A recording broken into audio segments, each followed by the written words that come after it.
Assalamualaikum warahmatullahi wabarakatuh. Perkenalkan, nama saya Aditya Faizal, NPM 2021911123 dari kelas C. Di sini saya akan mempresentasikan tentang makalah saya yang berjudul Pubertas untuk memenuhi tugas mata kuliah perkembangan peserta didik. Pubertas merupakan masa peralihan seorang anak menuju dewasa.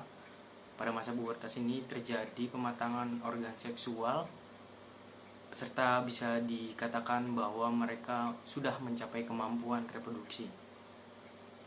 Pada perempuan, masa pubertas ini biasanya dimulai pada rentan usia 12-14 tahun, sedangkan pada pria itu berbeda, terjadinya pada rentan usia 14-16 tahun.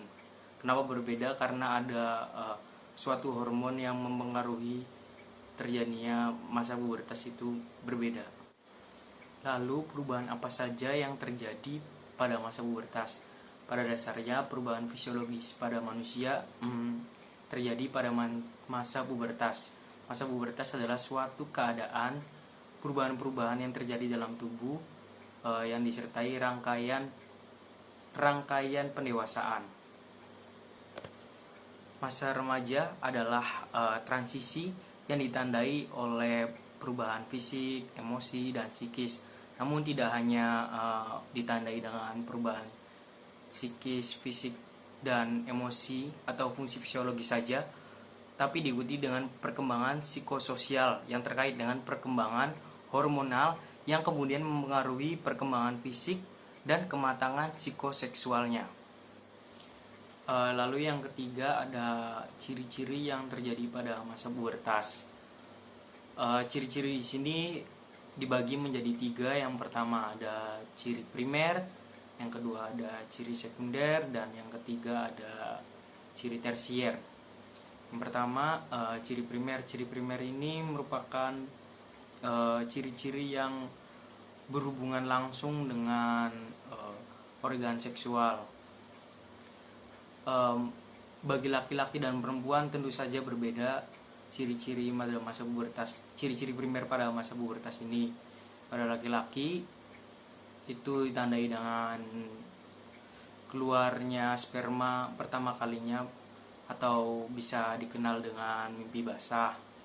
Lalu yang kedua bagi perempuan itu ditandai dengan pertama kalinya terjadi menstruasi. Lalu yang kedua ada ciri sekunder. Ciri sekunder merupakan ciri-ciri jasmaniah yang tidak berhubungan langsung dengan proses reproduksi. Jadi ciri sekunder ini bisa terlihat pada perubahan fisiknya. Pada laki-laki, ciri sekunder ini ditandai dengan tumbuh suburnya rambut pada kumis, janggut, atau yang lainnya. Lalu yang kedua ada selaput suara semakin besar dan berat.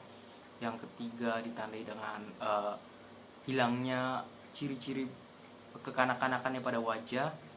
Yang keempat terjadi percepatan pertumbuhan otot sehingga pengurangan lemak pada tubuh itu semakin cepat. Lalu yang kelima contohnya perkembangan pada otot-otot yang lebih pesat daripada perempuan. Lalu bagi perempuan, ciri sekunder ini yang pertama ada pinggul semakin membesar, payudara semakin membesar,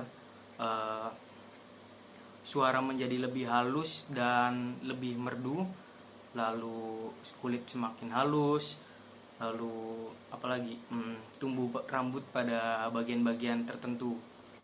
Lalu yang terakhir ciri tersier. Ciri tersier merupakan akibat dari 2 ciri-ciri sebelumnya. Yang pertama ada perbedaan atau perubahan sikap dan perilaku, lalu ada ingin lepas dari orang tua, timbulnya pikiran-pikiran negatif pada diri, dan adanya mereka ingin menyamakan dirinya dengan orang dewasa. Kesimpulannya, pubertas merupakan periode dalam rentang perkembangan anak-anak dari makhluk aseksual menjadi makhluk seksual. Menurut sejumlah ahli, rentang usia pubertas pada perempuan itu sekitar 10 tahun, sedangkan pada laki itu pada usia 12 tahun. Sekian dari saya, kurang dan lebihnya mohon maaf. Wassalamualaikum warahmatullahi wabarakatuh.